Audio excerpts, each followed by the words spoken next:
तो आइए student start करते हैं अपनी आज की क्लास, जिसमें हम आगे बढ़ाएंगे मैथ्स का topic compound interest. So students, compound interest में आज की क्लास में हम करने वाले हैं थ्योरम नंबर 3, जिसकी मदद से हम निकाल पाएंगे रेट परसेंट। सो स्टूडेंट्स, आइए देखते हैं कि कौन से क्वेश्चन में थ्योरम नंबर 3 अप्लाई होती है। पहले थ्योरम को समझेंगे और उसके बाद उस पर बेस्ड क्वेश्चंस करेंगे। सो आप देख सकते हैं स्टूडेंट्स, थ्योरम नंबर 3 में जो मेन आपको आंसर मिलेगा वो क्या मिलेगा, टू फाइंड रेट परसेंट। आपको रेट परसेंट निकालने में मदद करेगी। हालांकि रेट परसेंट एक बार आ जाएगा, उसके बाद आप और भी चीजें निकाल सकते हैं, वो हम देखेंगे। यहां आप देख सकते हैं, an amount of money grows up to A1 in T1 years and A2 in T2 years on compound interest then rate percent. Students, यहां पर एक अमाउंट ऑफ मनी है, कहने का मतलब है एक प्रिंसिपल है जिसमें आप अगर उस प्रिंसिपल को कुछ दिनों के लिए, कुछ सालों के लिए लगाते हो तो उसका जो अमाउंट है वो इतना हो जाता है। अमाउंट मतलब आपको पता है, मतलब मेरे पास कुछ पैसा है जिसको मैं प्रिंसिपल बोलता हूं, अगर मैंने कुछ सालों के लिए लगाया तो वो टोटल अमाउंट इंटरेस्ट मिला के इतना हो गया A1। और एक और कंडीशन है, and up to A2 in T2 years. इसका मतलब अगर मैं कुछ और सालों के लिए लगा दूं तो वो ग्रो होके इतना हो जाता है। तो बेसिकली आप समझ सकते हैं स्टूडेंट्स, बिल्कुल ऐसी ही थ्योरम हमने सिंपल इंटरेस्ट में भी की थी, और उसका जो फॉर्मूला था वो भी कुछ इस तरह का ही था, जिसमें A1 और T1, A2 और T2 के बारे में बात हुई थी। सो स्टूडेंट्स, यहां पर अगर हम देखें, फॉर्मूले से निकाल क्या सकते हैं, हम रेट परसेंट निकाल सकते हैं। और फॉर्मूला अप्लाई कैसे करना है, देखिए students, R percent is equal to A2 minus A1 upon A1 multiply by 100%। अब आप देख सकते हैं यहां पर T का तो कोई यूज ही नहीं है। अब इसका मतलब आप ध्यान से समझिए स्टूडेंट्स, यहां पे T का यूज क्यों नहीं है। देखिए, जब सिंपल इंटरेस्ट की बात की थी तो सिंपल इंटरेस्ट में बेसिकली कौन से तरीके के क्वेश्चन आते थे, उसमें ऐसे आते थे, मान लेते हैं कि एक अमाउंट 2000 हो गया, मतलब ये आपको A1 दिया हुआ है और यहां पर आपको T1 दिया हुआ है 3 ईयर्स में।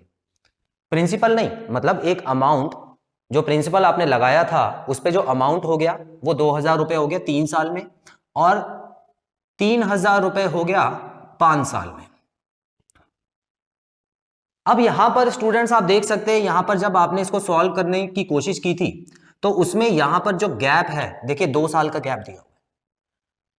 तो सिंपल इंटरेस्ट वाले क्वेश्चन में 2 साल का गैप भी दे सकते हैं, 1 साल का गैप भी दे सकते हैं, 6 साल का भी दे सकते हैं, 10 साल का भी दे सकते हैं।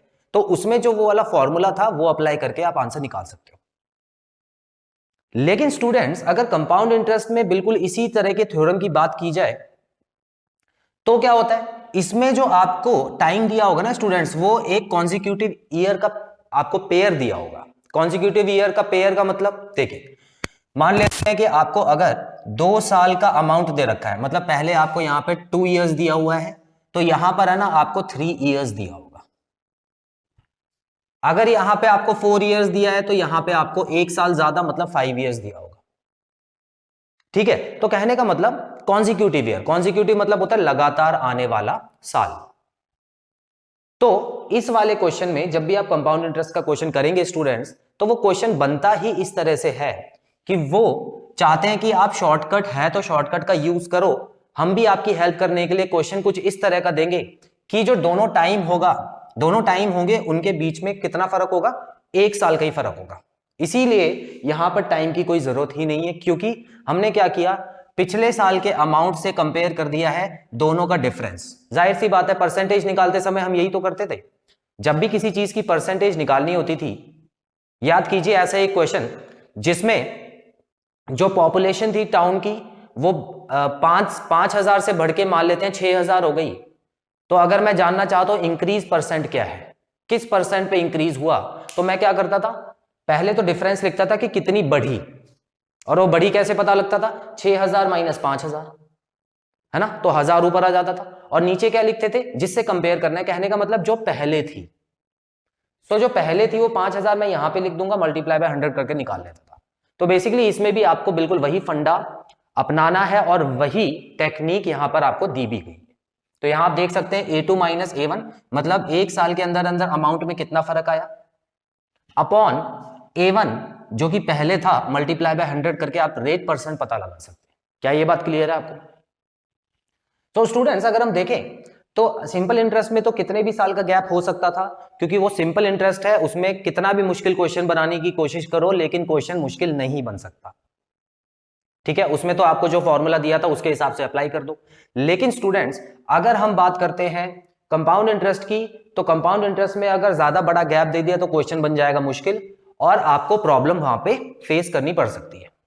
तो कंपाउंड इंटरेस्ट में जो गैप होगा ना स्टूडेंट्स, वो ज्यादा से ज्यादा 2 साल या 3 साल। ठीक है, वैसे 1 साल के ही मैक्सिमम क्वेश्चन बनते हैं, 2 और 3 वाले हम आगे की क्लासेस में पढ़ेंगे। तो बेसिकली जो ये क्वेश्चन है वो 1 साल के गैप वाली है। चलिए अब जब मैं क्वेश्चन आपको कराऊंगा तो आपको समझ आएगा। देख सकते हैं, an amount of money grows up to ₹4,840 in 2 years. तो जो अमाउंट है वो इतना हो चुका है कितने साल में? 2 साल में। And up to 5,324 in 3 years on compound interest. तो इतना जो हुआ है वो 3 साल में हुआ है। तो आप देख सकते हैं स्टूडेंट्स, यहां पर और यहां पर जो साल है उनका गैप कितना है? 1 साल, है ना। तो इसीलिए इस क्वेश्चन में आप ये वाली थ्योरम अप्लाई कर सकते हो। सीधा सीधा उन्होंने रेट परसेंट पूछा है तो रेट परसेंट निकाल देते हैं स्टूडेंट्स। देखिए यहां पर मैं A2 की वैल्यू पुट कर देता हूं, तो R परसेंट कैसे निकलेगा? A2 की वैल्यू पुट कर लेता हूं, और A2 क्या है? 5324 माइनस 4840 अपॉन 4840 मल्टीप्लाई बाय 100%। इन दोनों को माइनस करने के बाद क्या आएगा स्टूडेंट्स? देखिए 4 में से 0 गया तो 4 बचा। 2 और 4 माइनस नहीं हो सकता तो ये 12 हो गया। 12 में से 4 गया तो कितना बचा स्टूडेंट्स? 8 बचा। अब यहाँ पे एक कम हो गया, यहाँ पर भी 2 बचा, तो 12 में से अगेन 12 में से 8 गया, ठीक है, तो 4 बचा।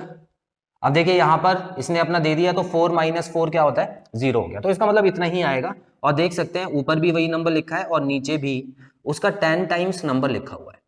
तो अगर मैं इसको सॉल्व करता हूं तो स्टूडेंट्स यहाँ पे 1 0 तो इससे काट देते हैं और 484 को 484 से काट देते हैं, पूरा कट जाएगा। तो मेरा जो आंसर आ गया 10% रेट ऑफ इंटरेस्ट आ चुका है, 10% रेट ऑफ इंटरेस्ट।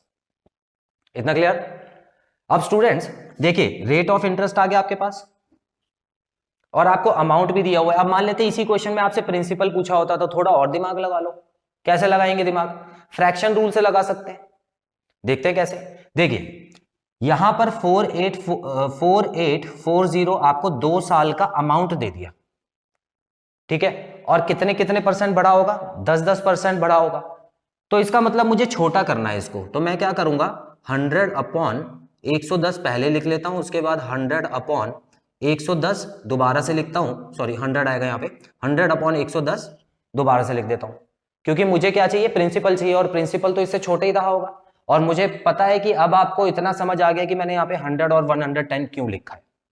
अगर नहीं पता तो आप पहले की वीडियोस देख सकते हैं, तो आपको समझ आ जाएगा। ठीक है स्टूडेंट्स, तो अब अगर आप इसको सॉल्व करने की कोशिश करो तो क्या आएगा? देखिए 444, ठीक है ना, 44, 11 से काट दिया मैंने इसको, 44 आ गया। अब इसको दोबारा से मैं काट देता हूं एक और 0 से, और 11 और ये कट जाएगा, 4 आ गया यहाँ पे, तो 4,000 रुपीज जो था वो प्रिंसिपल रहा होगा। ये लो प्रिंसिपल भी निकाल दिया, ठीक है ना।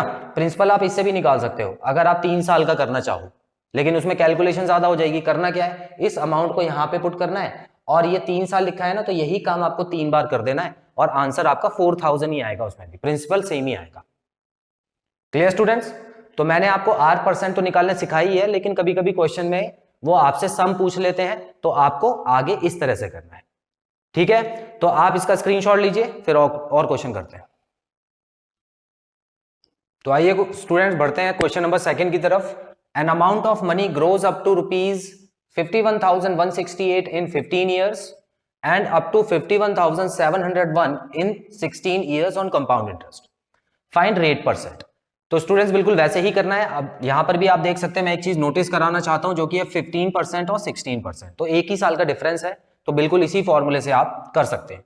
तो यहां अगर हम देखें तो 51,701 बड़ा अमाउंट है और 51,168 छोटा अमाउंट है, और इसके नीचे मैं क्या लिखूंगा? A1 का अमाउंट, मतलब 51,168 मल्टीप्लाई बाय 100%। इतना क्लियर? आगे बढ़ते हैं। तो यहां पे अगर मैं माइनस करूं तो 1 में से 8 गया, मतलब 11 में से 8 गया तो 3 बचा। यहां पे 9 बचेगा, 9 में से 6 गया तो अगेन 3, और उसके बाद यहां पे देखिए 6 6 में से 1 गया तो 5। उसके बाद आप देख सकते हैं यहां से 51 और 51 माइनस होके कुछ नहीं बचा, तो इसका मतलब 533 ऊपर आ गया और 51168 तो नीचे था ही, मल्टीप्लाई बाय 100%। Clear students? अब मैं क्या कर रहा हूं, अब मैं कोशिश करता हूं इन दोनों को काटने की। तो कैसे काटें? देखिए मैं क्या करता हूं, डायरेक्ट ही कोशिश करता हूं पूरा का पूरा डिवाइड करने की। अगर हो जाएगा तो अच्छी बात है, नहीं होगा तो फिर हम कुछ और ट्राई करेंगे। 51168 और यहां पे 533 है, ठीक है। अब मुझे पता है, देखिए यहां पर 533 इतने से तो बड़ा है, तो मुझे ये चारों नंबर लेने पड़ेंगे एक बार में, इतना तो समझिए, ठीक है। बड़े नंबर से कैसे करते हैं वो भी देख लीजिए। तो 533 511 से बड़ा है, तो मैंने क्या किया, चारों नंबर ले लिए। और अब अंदाजा लगाना है कि ये देखिए ये 1000 में है और ये 100 में है, तो 5 के टेबल में ये चारों नंबर या उससे कम कब आएगा, कब आएगा स्टूडेंट्स? देखिए ये चारों नंबर या उससे कम। तो देखिए 5 इसमें, इसको मैं 10 से मल्टीप्लाई कर दूं तो 5330 हो जाएगा, वो तो इससे ज्यादा हो गया। तो मैं क्या करता हूं, 9 से मल्टीप्लाई करता हूं, ठीक है। 9 से मल्टीप्लाई कर रहा हूं क्योंकि 5000 की लाइन में ही मुझे पहुंचना है और नंबर भी दिया हुआ है 500 की लाइन में, ठीक है। तो 9 3 27 होता है, 2 आ गया, 9 3 27 अगेन, तो यहाँ पे 9 आ गया, और 9 5 45 होता है, तो यहाँ पे 47 आ गया, ठीक है। अब मैं इसको माइनस करने जा रहा हूं, तो ये हो गया 9 और यहाँ पर 0 बचा, 0 मतलब 10, 10 में से 9 गए 1, और उसके बाद यहाँ पर 50 में से तो 319 आ गया, यहाँ पे 8 आ गया। अब मुझे वही काम बिल्कुल सेम तरीके से करना है। देखिए मुझे ये बात पता है कि 5 के टेबल में 30 31 या 30 के आसपास कब आता है, 6 बार में आता है ना। 5 6 30 होता है, तो यहाँ पे 6 से मल्टीप्लाई करके देख लेता हूँ। 6 3 18 हो गया, 1 6 3 18 अगेन 9, 1 हो गया, 6 5 30 और यहाँ पे 31, ये लो, चलो पूरा ही कट गया, अच्छी बात है, ठीक है। तो इतने बड़े टेबल, देखो इतना बड़ा टेबल मुझे आता नहीं, लेकिन फिर भी मैं मल्टीप्लाई कर रहा हूं अंदाजे के हिसाब से, आप भी कर सकते हो किसी भी नंबर को। तो यहां पे मैंने 96, तो मुझे 96 नंबर मिल चुका है, और ये 1/96 आएगा, बिल्कुल सही है। तो 100 तो ऊपर आ गया इसकी जगह, मतलब इसको अगर इससे काटेंगे तो 96 नीचे आएगा और ऊपर 1 आएगा, तो इसका मतलब 100/96 हो गया। अब इसको काटने में ज्यादा प्रॉब्लम नहीं है, हम इसको 4 से काटते हैं, 25/24। अब इसको मुझे मिक्स्ड फ्रैक्शन में चेंज करना है, हालांकि मुझे आंसर वैसे ही पता है कि आंसर देखो यहाँ पे डिनोमिनेटर में 24 है, यहाँ पर भी 24 है, लेकिन फिर भी करके देखते हैं। देखिए 24 के टेबल में 25 एक बार में आता है, मतलब एक नंबर से कम रह गया, रिमाइंडर कितना बचेगा 1, और नीचे तो 24% लिखना ही है। Clear students? तो इसमें हमारा ऑप्शन क्या रहेगा, आंसर रहेगा 1/24%। तो आई होप ये क्लियर है स्टूडेंट्स, ठीक है। तो इस तरीके से आपको थ्योरम नंबर 3 जो है वो अप्लाई करनी है, इसमें ज्यादा टाइप के क्वेश्चन नहीं बनेंगे। मैंने आपको बता ही दिया था कि या तो रेट परसेंट पूछा जाएगा या प्रिंसिपल भी पूछ सकते हैं, लेकिन प्रिंसिपल आपको डायरेक्ट नहीं निकालना है, निकाल भी नहीं पाएंगे, आपको रेट परसेंट पहले निकालना है, उसके थ्रू ही प्रिंसिपल निकलेगा। तो स्टूडेंट्स आप इसका स्क्रीनशॉट लें, फिर एक क्वेश्चन होमवर्क के लिए देता हूं।